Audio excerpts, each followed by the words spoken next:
In the shipyards, ports and docklands of a once great maritime nation lies the evidence of the disintegration of its ambition.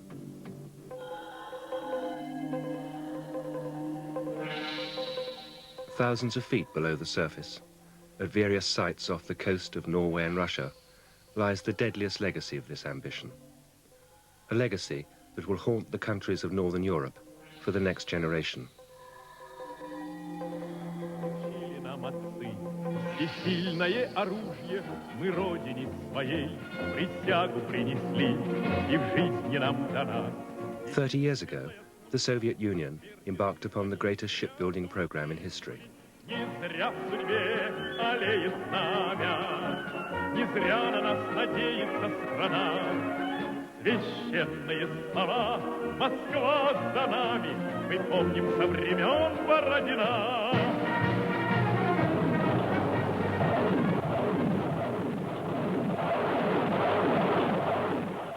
August 1976, 10 years after the start of this shipbuilding blitz, Russia carries out the largest peacetime maneuvers ever seen in the Atlantic, in front of Chairman Brezhnev and his suitably thoughtful Warsaw Pact allies.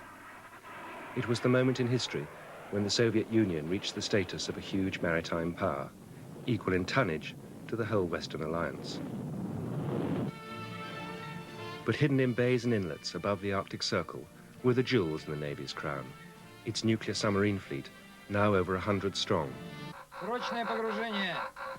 These were the shock troops of the Cold War, men who for a generation held our fate in their hands.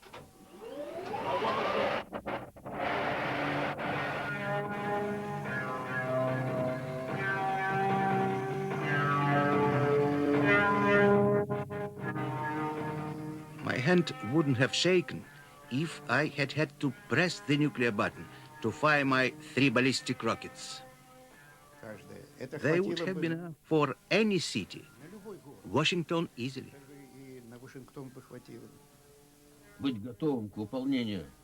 To be ready to carry out my orders, I needed to train my missiles directly on the capital of America.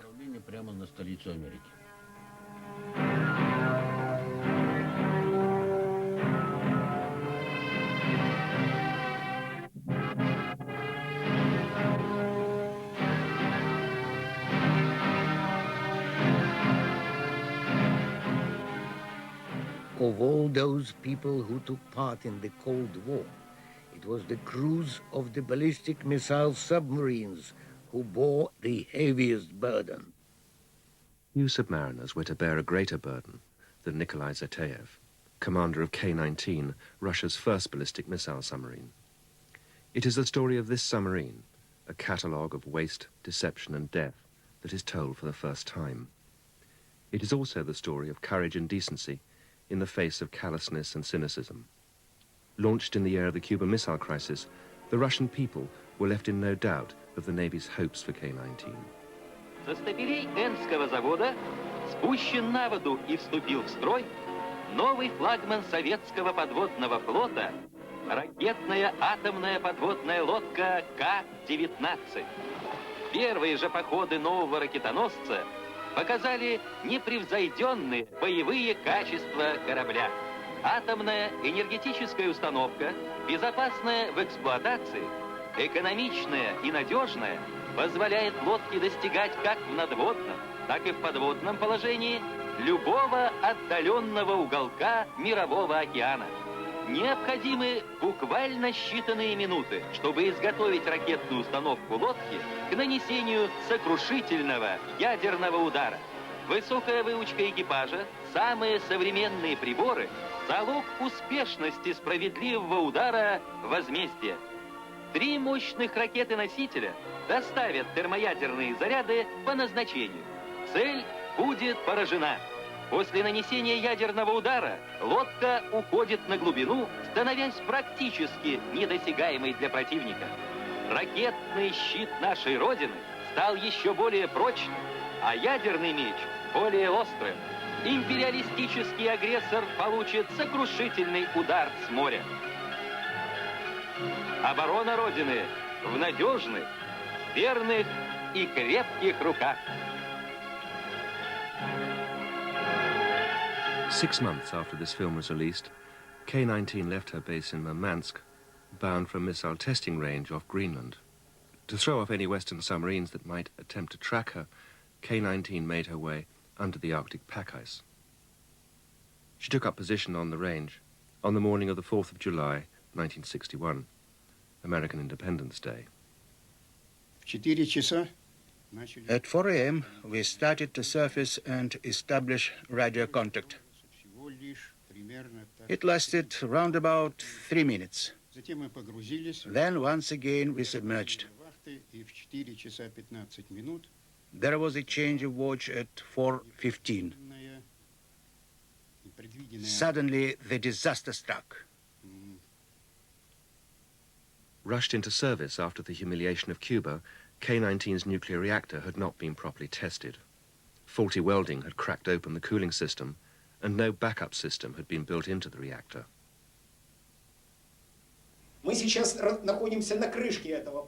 I am on the roof of the reactor. To prevent the reactor overheating and the inevitable meltdown and explosion, we had to devise some way to supply the cooling system. A way had to be found to improvise a water feed. A team had to be got together to go in and weld a new feed pipe into the cooling system. It was an agonizing decision assigning this task. I asked the team leader, Boris, "Do you know what you're going into?" He replied, "Yes, I do. But it's very difficult to send someone to their death. And I knew he'd probably receive a deadly dose of radiation." There were huge radiation levels, and the intense heat meant that they couldn't work with masks on. They had to take them off because they couldn't see.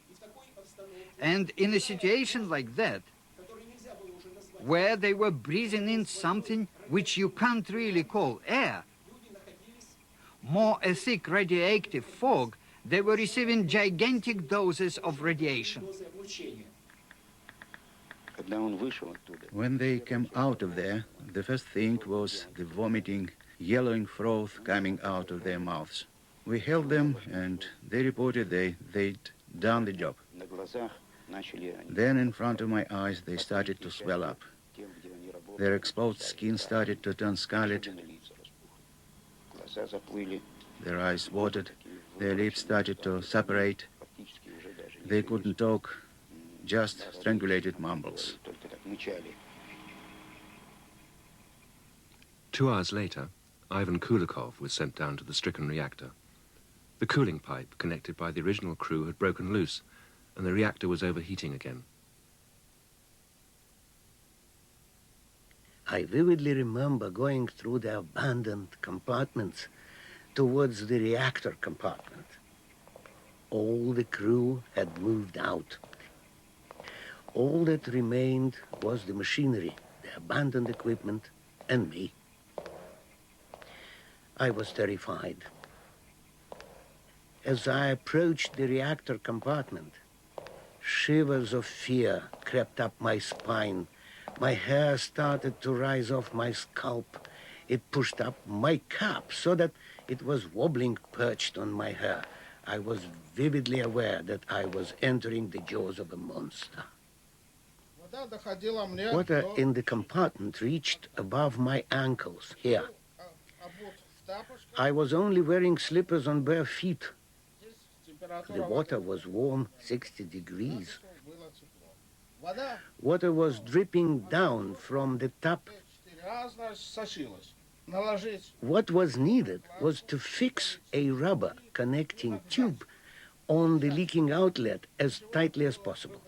When I'd done that, the water stopped dripping, and it now flowed freely into the cooling system in the reactor here.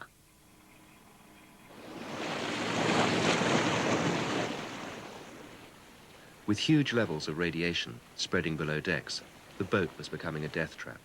The crew of 70, hanging on to the soaking deck or huddled in the conning tower, needed to escape as soon as possible. The closest spot for us was an island called Jan Mayen. ship of the political officer, and Commander Pershin wanted to scuttle the boat and go ashore. I disagreed, and there was a near mutiny. Jan Mayen was a NATO observation post. Zateyev had two other choices: to try to make it back to base, 400 miles away, or to go south towards a flotilla of Russian diesel submarines and hopefully make contact. K-19 limped south, sending out regular Mayday signals.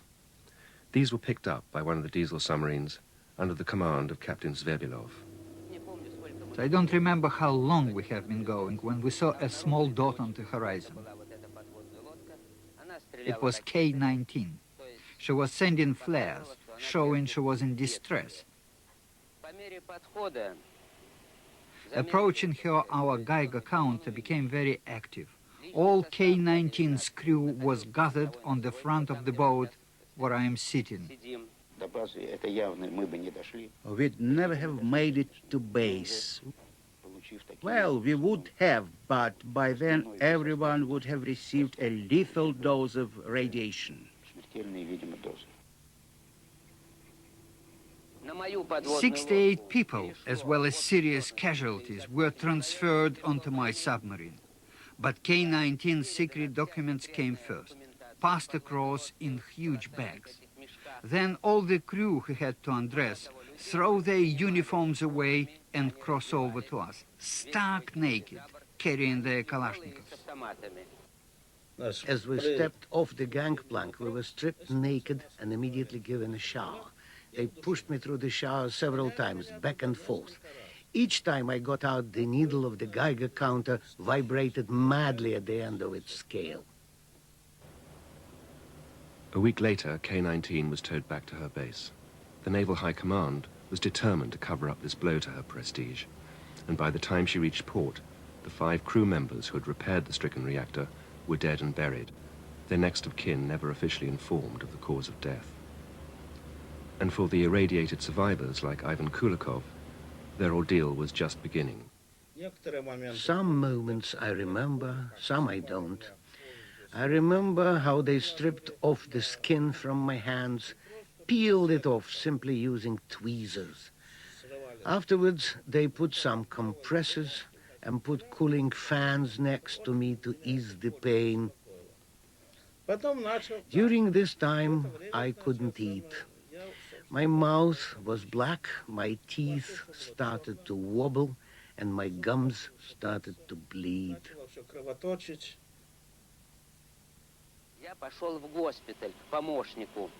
I went to see them in hospital. I asked K-19's deputy commander, what should we do with your party cards and your money?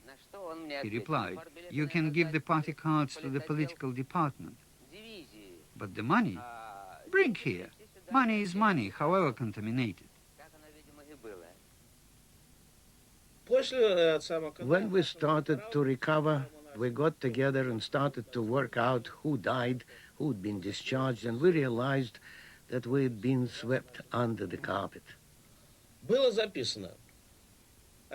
In our medical cards was written nervous syndrome. About radiation sickness, nothing, not a mention, no record. Even today, after Chernobyl, when levels of radiation sickness are acknowledged, but not in our case, it's still nervous syndrome acquired by trauma. What the hell do they mean by trauma? In the end, I worked it out for myself. This nervous syndrome means psychiatric disorder. When I wrote about Ivan Kulakov, I tried to explain this sort of attitude towards people who had given their lives and their health to save the honor of our nuclear fleet. They were treated as objects, like a discarded torpedo shell or a spare part. Just chuck it away and get another one. It was a disgrace. Nikolai Cherkashin, himself a veteran submariner, this is him on the right in an amateur film shot on a submarine 20 years ago, has written extensively about life on board nuclear submarines during the Cold War. Мы, подводники, жили в абсолютно... We submariners lived in a total information vacuum, a triple vacuum. First of all, we couldn't get any information sitting in this iron cocoon. Secondly, when we were in our military base, we couldn't get any information except from the official Soviet newspapers and radio. And thirdly, the country itself lived behind an iron curtain of information. Nothing could penetrate. Тоже ничего. If there was one group of servicemen subjected to obsessive surveillance, it was the crews of submarines. Often, like the men of K-19, under extreme stress, far from Russia's shores. Here was a small, tight-knit group of people with the freedom of the seas. For Russia's rulers, the fear of mutiny or defection was ever present. That the hunt for Red October remained a piece of fiction is testimony to the network of control operated by political officers, whose tentacles spread not just to every boat, but to every wardroom. Наша партия, указывает Леонид Ильич Брежнев, исходит из ленинского учения о том, что человек остается главной, решающей силой на войне. И именно поэтому так важно проводить морально-политическую и психологическую подготовку военных моряков. Сердцевину морального фактора составляет идеологическое содержание. Оно цементирует моральные качества моряков, укрепляет их волю, чувства и взгляды, способствует сплочению воинских коллективов, экипажей кораблей. Поэтому идейно-политическая закалка личного состава – главное направление деятельности командиров, политработников, партийных и комсомольских организаций. Поэтому в длительном плавании необходимо управлять политико-моральным состоянием военных моряков, умело предупреждать возможные спады боевой активности. Политические работники. These political officers were in a very powerful position on the boat, second in rank and influence to the commander. Он имел право He had the right not only to interfere in the political life of the boat, but also in its military life. командир For instance, when the commander received an order from Moscow to target a weapon, he could only do it with the collaboration of the political officer, who had the second half of the code that released the firing mechanism. позволял нажать вот эту вот кнопку красную пусковую. Nevertheless, there was someone watching the political officers. They were also under control by a representative of the personnel section of the KGB, who infiltrated every large boat. So everybody was spying on everybody else. Замыкался взаимной слежки в море. There is a temptation to assume that life in the Soviet armed forces was one long grind of military duties, interspersed with political workshops, that the dead hand of communist ideology permeated everything. This amateur footage, shot by Nikolai Cherkashin, of life on board a submarine at the height of the Cold War 20 years ago, paints a rather different picture. Above all, he remembers a fascination with the enemy. No fear, no animosity, just curiosity. Мы никогда не видели американцев в лицо. Подводники так устроены, что... We never saw the Americans face to face. That's a submariner's life. So Americans were, for us, either a blip on the screen or a sound in our headphones when we were listening to the noise of their propellers. And it's difficult to hate something you can't see.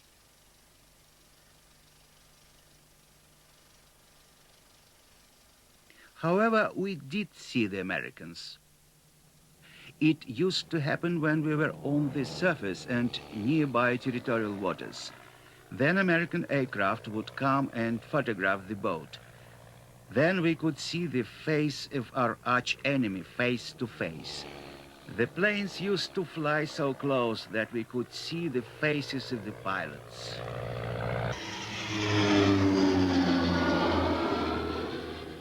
When they were close, they'd make signs to us. They'd show 7 digits, 7th day, Sunday. You should be sitting, relaxing, and drinking. And what are you doing at sea? Let's relax. And then they'd clasp their hands in a gesture of friendship. Very rarely did they shake their fists. Sometimes this led to funny situations. Over the deck of our submarine, an American helicopter was hovering.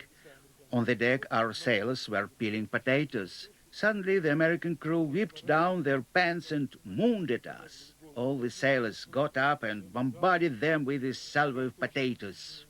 The helicopter backed off. Those sort of contacts couldn't lead to hatred.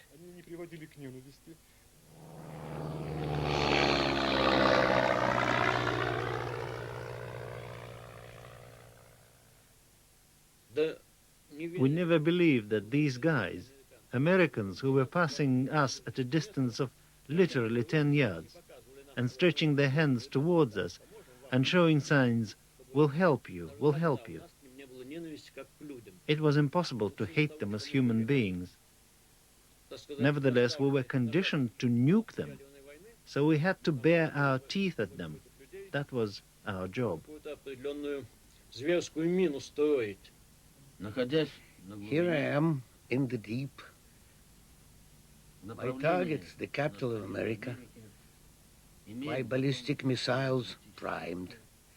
I used to stand there and think, none of the citizens have the slightest idea that there is a Soviet atomic sub ready at any moment to nuke the capital of America. People there are going about their daily lives, minding their own business, and none of them has the slightest inkling of that brutal fact.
At the height of the Cold War in the mid-70s, the Russian nuclear submarine fleet was placed on an almost constant state of war readiness. Captain Zateyev of K-19 remembers how this policy worked in practice. All these attempts, all this posturing, these efforts to outdo not only the Americans, but all imperialists, that was the policy. So we reached the point where we played cat and mouse games.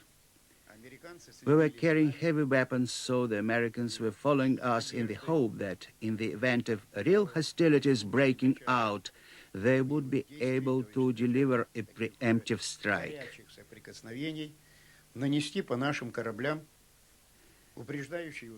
That's why every single Russian submarine was tracked by an American submarine.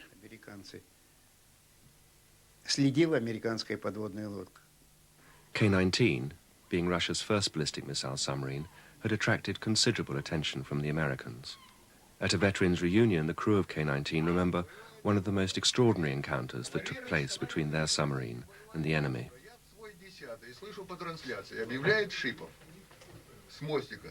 Мы встретились с американской подводной лодкой. Так вот, Володя, она, вот то, что ты заливал про акустику, то, что ты заливал про акустику, и что мы с ней несколько достаточное время держали. Значит, одну секунду, я ничего не заливал. Во-первых, Юра, мы еще когда плавали, мы еще плавали, совершенно верно. Все верно. Причем это началось с ночи. He suddenly appeared. submerged at periscope depth, we couldn't see, we could only hear him. Imprecise noises difficult to position. But when we came close, then we understood. Yes, it's a big object. The large object was USS Nautilus, America's first nuclear submarine. She was floundering, half submerged, having lost track of K-19, who was now on a collision course. Ну ладно, те советские ничего не слышали. Да. Но ты-то ведь слышал ее? Слышал, да. Да? Ты же видел, что пелинг не меняется, вот идет на тебя. Да, удар-то был под 90 градусов. Ни влево, ни вправо, ни на 5 градусов, прямо под 90. Вот примерно такой же удар и у нас могло быть. Да. Вот. Он говорит, да, слышал. Вот. Но говорит, я никогда не мог подумать, что так могла шуметь подводная лодка. Я считал, что идет надводный корабль. Шуметь, одновременно и указал на наши прогнозы. На наши шумы. Они говорят, что у нас плохая акустика, так у них выходит еще хуже. И идеализировать американцев, это, знаете, не лучше. Знаете что? Наклевывается тост. Выпить все-таки за Николая Владимировича Закеева, который спас одну из атомных подводных лодок американских. Да, Наутилус в частности. Да. Он же фактически его спас, потому что мы его могли точно протаранить. Точно. И мы были в надводном положении, нам ничем не грозило. Но если бы мы своим форштевнем Арктики врубили этот самый Наутилус, то ему было бы... Если у нас а он был побольше позиционным. было, мы бы встретились. Да. Если бы... Давайте выпьем, давайте нальем и выпьем все-таки. When I got back to base, I made a report to my commander on the exercise that we had just completed.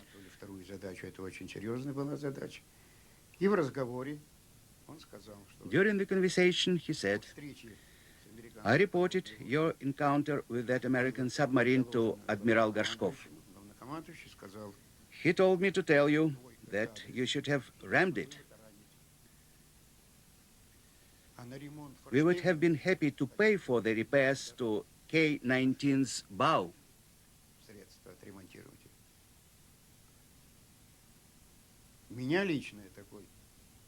I felt slighted by that reproach.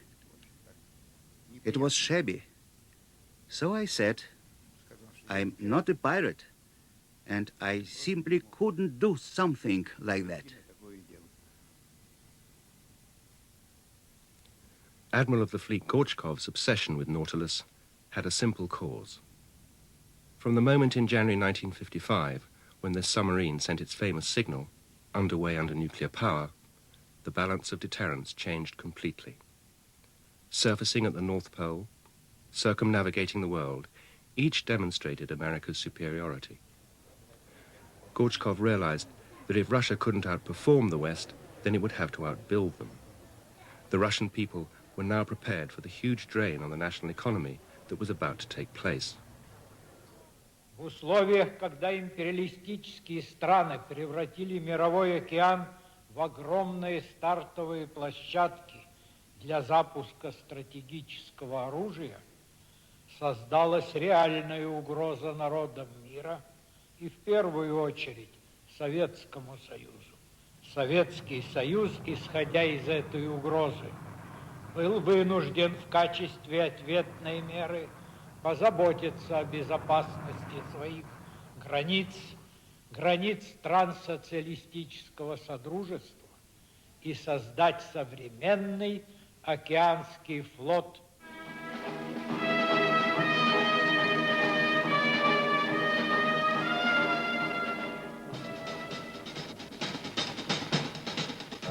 This shipbuilding boom produced some extraordinary statistics.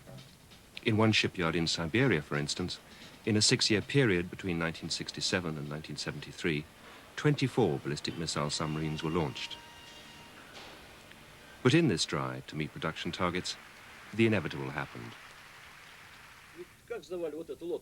When our boat K-19 was refitted, Captain Zateyev wanted to extend the boat's time in the shipyard because there were a number of systems that weren't ready. He wanted them finished in the shipyard, not at sea.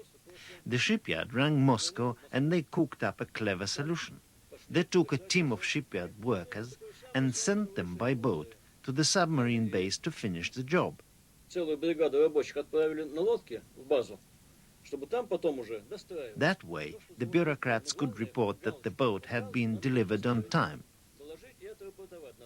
As for the quality of the work, none of them were interested. Valentin Zavarin served as a lieutenant on K-19. Refitted during the shipbuilding blitz of the late 60s, her old reactor dumped in the ocean, she was back on active service.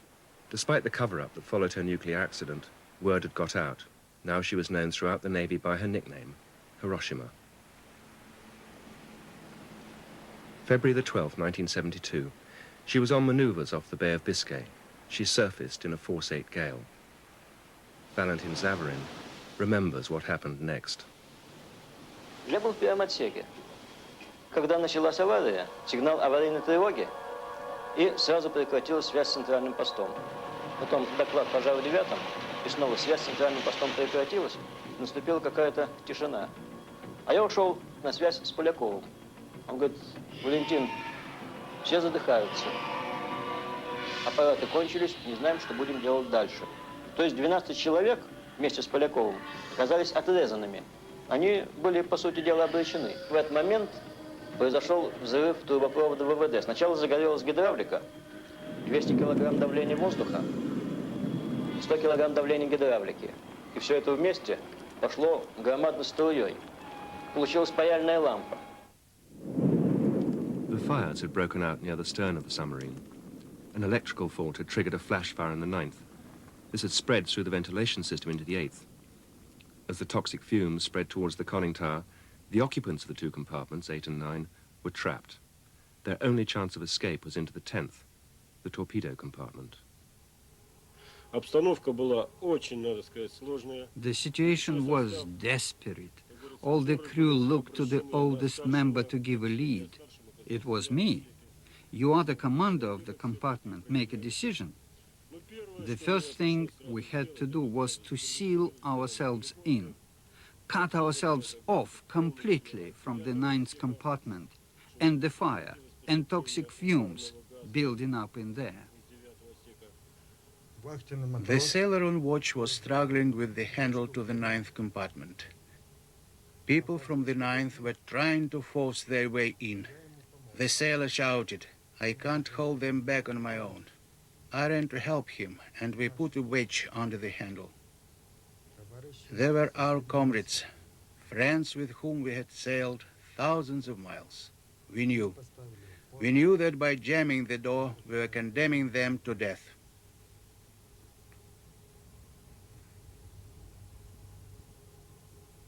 Two hours after the fire started, Valentin Zavarin, huddled in the conning tower with the rest of the crew, was sent down into the submarine. Not counting the 12 men trapped in the 10th compartment, there were still 28 men missing. The chief mechanic said, "Valentin, you have to go down to the 9th compartment and check the door." I was really afraid to go down there.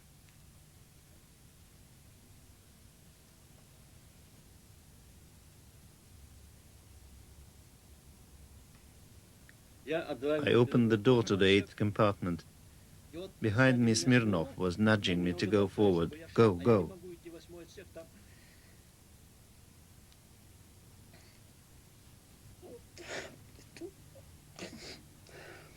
But I couldn't. They were lying with their faces upturned, piled round the entrance. Here in the passageway there were corpses strewn on the floor. So here I am, I have to go. I have to step on the corpses. Here they are, faces turned towards me, and all I can try to do is not to step on someone's face. Then we reached the door of the 9th compartment after putting out a small fire in the 8th. I touched the door of the 9th. It was hot, but I could touch it. It must have been about 70 or 80 degrees. But we had been ordered not to open the door to the 9th compartment. Zavarin rejoined the crew huddled in the conning tower. The situation below decks was hopeless. Toxic fumes had spread to most of the compartments. There was nothing that could be done for the trapped crew members in the 10th unless the boat could be towed back to base. However, the heat generated by the fire on the 9th had created one unexpected bonus. There was heavy condensation on the inner shell of our compartment. We wiped it off with rags. We wrung them out over a bowl and then drank it. It was disgusting, but we were reduced to that.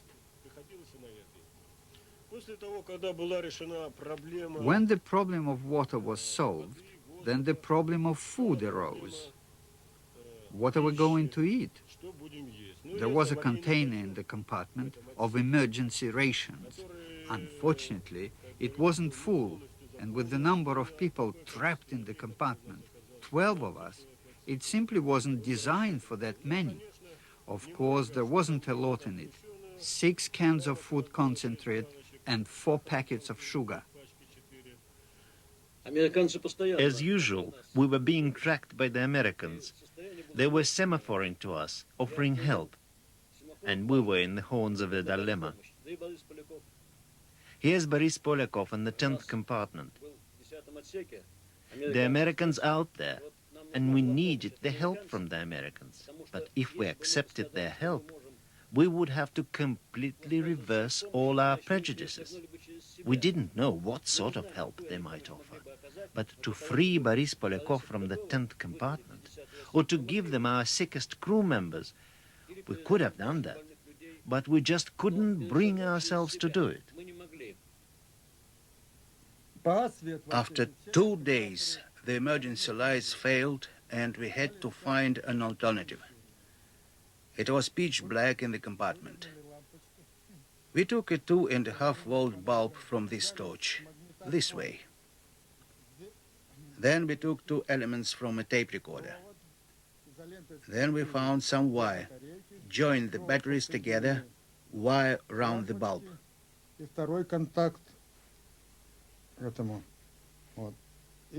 We started to use it to check the time, open cans of food, check those few pieces of equipment that were still working, also to see where there might be a tiny leak of water for us to drink.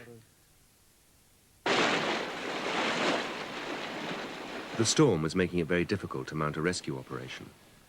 However, after 4 days, Russian helicopters from an aircraft carrier managed to winch the crew members to safety. 2 men stayed on K-19, so that the people trapped in the 10th compartment didn't think they'd been abandoned.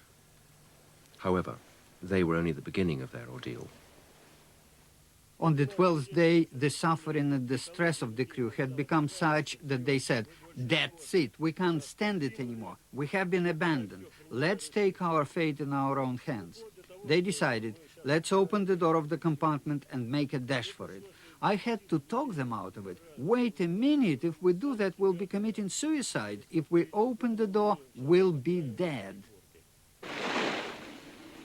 The men in the 10th compartment were unaware that K-19 had been drifting helplessly across the Atlantic in a severe storm. For over 2 weeks now, a Russian tug had found it impossible to secure a line to the stricken submarine. With every passing day, it got more difficult. The darkness was the worst. It paralyzed us. You started to think, yes, this is how it will be. There will be no end to it. We'll never escape. Imagine, no light, constant cold and starvation piled up on each other. It couldn't be any worse. As the days passed, we couldn't even get off our bunks. After 21 days, the storm finally passed. A line was secured and K-19 was towed back to port. 23 days after the accident, the rescue teams finally made their way past the 28 corpses in compartments 8 and 9. They found the 12 men in the 10th compartment still alive. Their ordeal has been immortalized in one of the best-known ballads of the Russian Navy. Но огонь не паник, люди ищут спасения в 10-м. Сквозь удары туда прорывается крик: что же вы держите, сволочи, гады? Отзывается сердце на каждый удар, рядом гибнут свои же ребята. И открыть бы, да нет, смерть войдет и туда, и сидеют от криков десятом. И открыть бы, да нет, смерть войдет и туда, и сидеют от крика десятом. Тишина. Нет страшнее такой тишины. Вы, пилотки, снимите живые. 28 парней без вины, без войны жизнь отдали, чтоб жили другие. 28 парней без вины, без войны жизнь отдали.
After K-19 was towed back to base, the 28 victims were discreetly buried.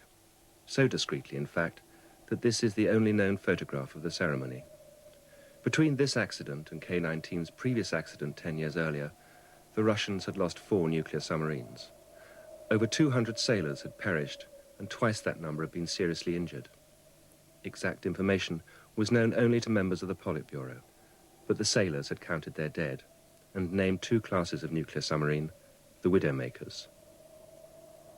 Правительству, развитию и повышению боевой мощи, Центральный комитет КПСС и Советское правительство. We were force-fed this idea that we are living in the most prosperous country in the world. And in this glorious country, nothing bad can happen. No disasters. And in our Navy also nothing catastrophic can happen. Because we are the best in the world. That was the ideology, the image of the Navy. Everything that distorted this image was silenced.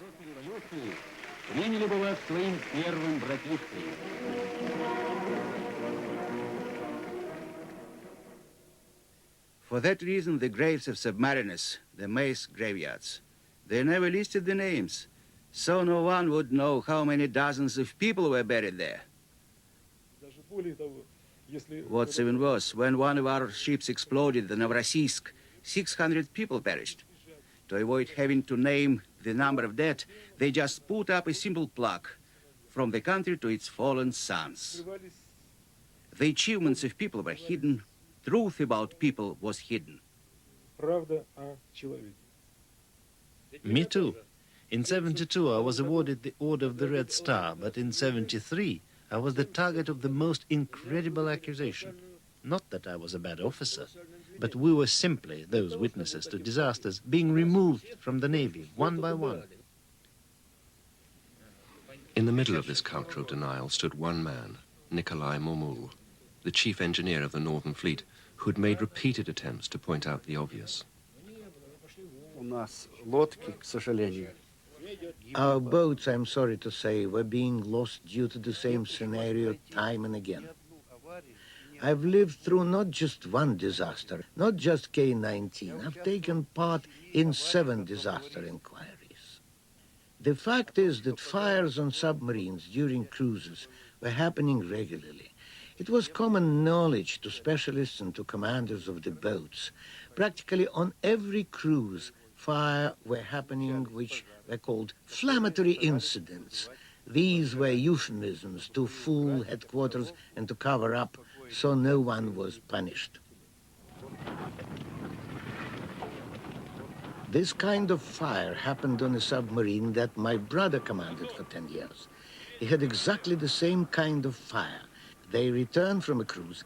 On the pier, he reports that he's ready to fulfill any task for the party in the government. And they present him with the piglet. And at that very moment on the boat, there is a fire. But no one says a word until all the top brass has left. Then members of the crew appeared like black devils having put out the fire. Huh. It's not funny, of course. Marmol was a very talented man. He had integrity. He didn't take any crap. He played a part in saving our boat and our crew. He knew a lot. He didn't like what was going on in the Navy at this time. Of course, they were looking for some way to cut him down. After the accident on K-19, I personally wrote a report for Admiral Novikov. He was deputy commander in charge of development of the Northern Fleet. I proposed to him that I'd write a manual for commanders and crews that would be used on submarines. Procedures to deal with emergencies of different kinds. The Admiral said, "You want to write a black book of the Navy." The book was written many years later, as you can see. I don't make that many claims for it, but nevertheless, it's giving officers food for thought, and maybe it will save a few lives down there. The final chapter of the book is called The Sinking of the Komsomolets, a chronicle of a tragedy foretold. Released to us by the design team in St. Petersburg, this is the only footage that exists of this extraordinary vessel. It's a record, surprisingly still secret, of a project that took 7 years to complete. This boat was to be the K-19 of the 80s, a prototype for a new generation of submarine designed to give Russia a 10-year lead over the West. At 9,000 tons, the Komsomolets was the largest submarine ever built. She was also designed to be the most lethal, with a huge complement of nuclear warheads on her torpedoes as well as on her missiles. Titanium-hulled, she was designed to operate at 3 times the depth of Western submarines, making her virtually undetectable. The boat was officially handed over to the Navy on the 29th December 1983. For its time, every aspect of this boat was revolutionary. You see the boat submersing now. This particular trial was so unprecedented that when we returned to base and reported to Moscow that we had gone down to 3,000 feet, they didn't believe us. They thought we'd made a mistake.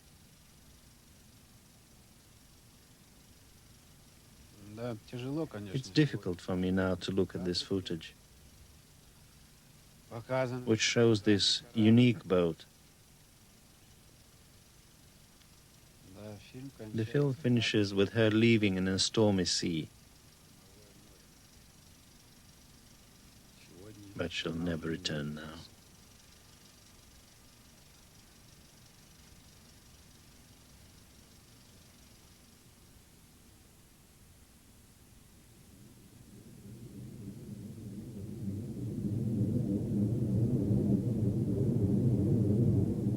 The Komsomolets lies in 6,000 feet of water, 200 miles off the Norwegian coast. The cause of the disaster was a fire. It broke out in the kitchen area. Due to a design fault, the fire spread to the surrounding compartments. There was an explosion, and the boat sank. The temperature in the water was 2 degrees. Only 4 crewmen died in the submarine. 40 died in the water. They had only time to launch 1 life raft, and the human body can stand no more than 3 minutes exposed to Arctic waters.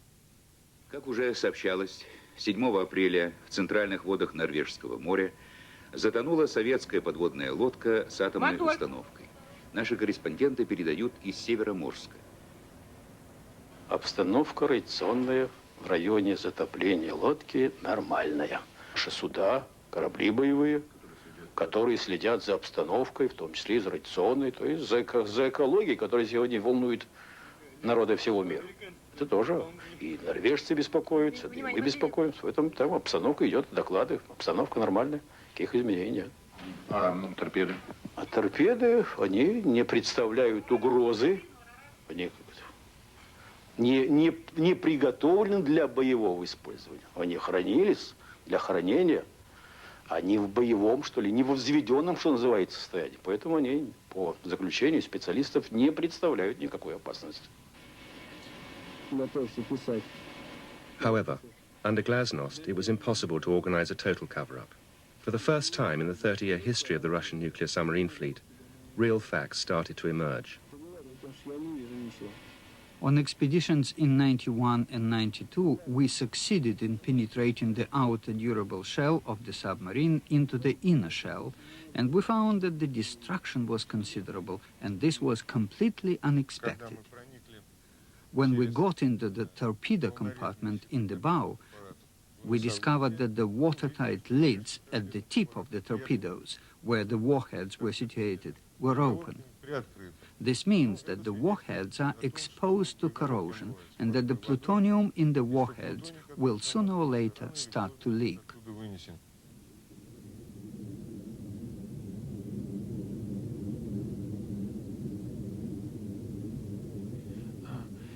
The 15 kilograms of plutonium down there is sufficient to contaminate a huge area. In fact, to poison the whole sea. Plutonium is an incredibly toxic substance. The problem is not in radioactivity. It's only alpha radioactivity. You can protect yourself with a piece of paper. But any particle of plutonium which enters the food chain and into the human body triggers cancer. The plutonium is forever. Плутоний это навсегда. В пределах жизни человечества это 1000 лет он будет. After Yablokov's revelations, the use of our nuclear submarines have become the agents of our own extinction.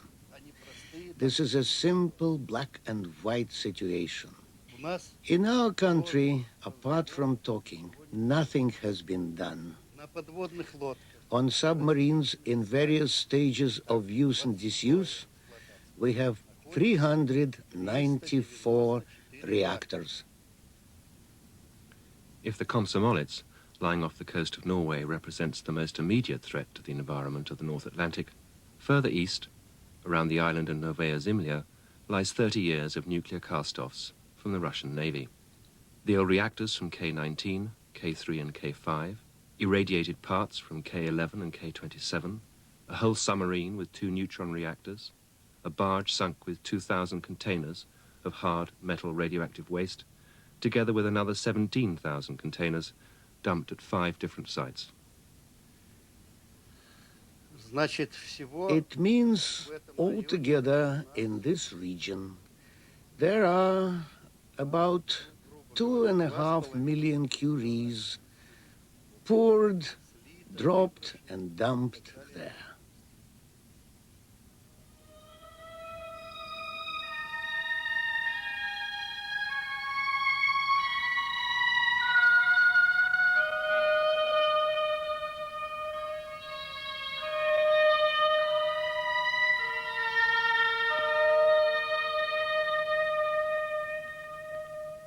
The ships may be beached or rusting at their moorings, but their power plants and their warheads will have a much longer life. A huge navy that never fired a shot in anger now, in its death throes, threatens to wreak havoc on the environment of Northern Europe.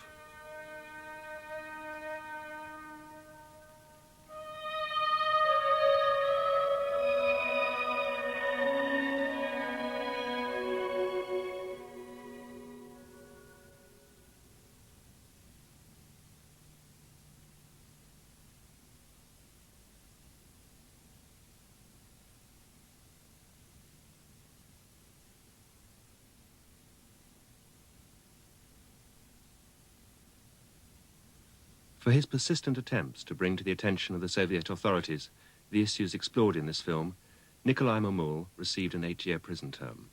He was released in 1990, one of Russia's last political prisoners.